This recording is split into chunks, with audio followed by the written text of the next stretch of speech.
사실 천안에서 영세 기업을 운영하던 조그만 회사였습니다. 그런데 하이트 진로라는 대기업이 자본을 무기로 부당 연매 행위를 해서 영세 기업인 제가 운영하는 맘에든 샘물을 파산 지경에 이르게 만들었습니다.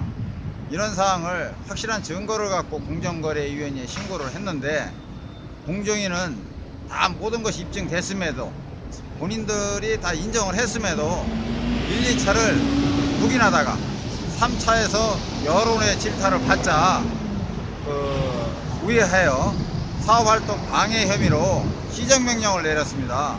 시정명령을 내렸는데 대기업인 하이트 진로그룹은 그조차도 억울하다며 행정소송을 단행했고, 있는 진실을 갖고 싸우다 보면은 자기네들이 불리하다 판단을 했는지 다수의 사람들을 매수해서 위증하고 위조하고 이렇게 해서 싸웠으나 결국 서울고등법원에서도 패소했습니다. 패소하니까 이 사람들은 다시 대법원에 상고를 했어요. 상고를 해서 그 이후에 제가 하이트 진로 서초동 사옥 앞에서 시위를 했는데, 시위를 했다고 이 사람들이 명예훼손 및 오기 광고물 금지법 여러가지 죄목을 달아서 저를 또 검찰에 고발을 했어요. 그 검찰에 고발하다 보니까 거기에서도 제가 조사를 받고 재판을 받았는데, 재판 과정에서 다수의 사람들을 매수해서 위증을 하는 거죠. 그러고 힘없는 백성이 이렇게 억울함을 호소하고 있는데, 다수의 사람들을 매수해서 저의 숨통을 조이려 하면 이 나라의 대기업이라 할 수 없을 것입니다. 위력만 크다고 대기업입니까?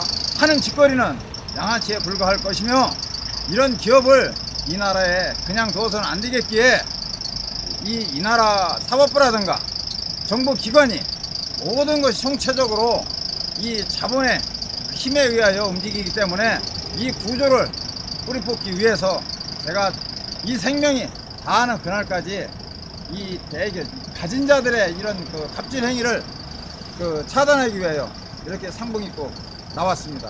저는 제 사건은 사실은 작년 9월 17일에 국감에 채택이 됐고,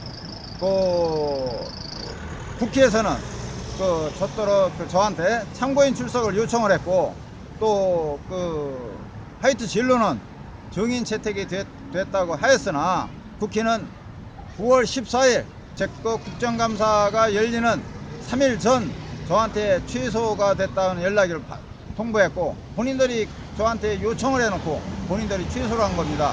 그러고도 아이러니하게도 검찰은 같은 날 저한테 수배령을 기한을 했더라고요.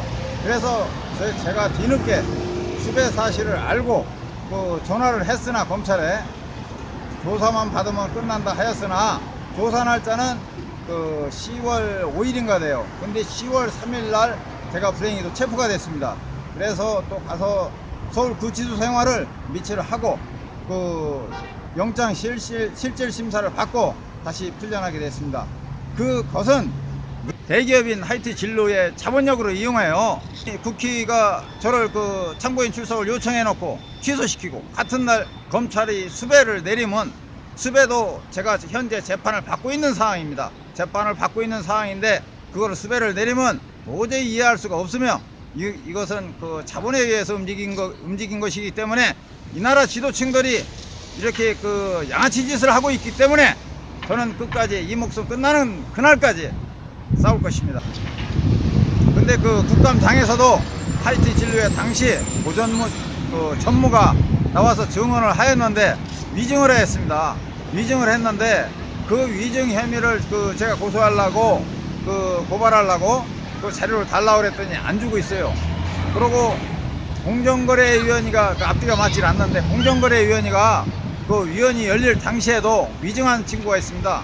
위증을 해갖고 위원회 열릴 때 당시에 위원장이 왜 이런 사항을 검찰에 고발하지 않았느냐며 당시 조상원이라든가 책임자들한테 질책을 하였는데, 이후 하이트 진로 측 증인이 나와서 증언을 한 것이 어느 정도 작용을 하여 이게 시정명령으로 끝났다 저는 보는데, 이 사항을 정보공개 청구를 하였으나 기각됐습니다.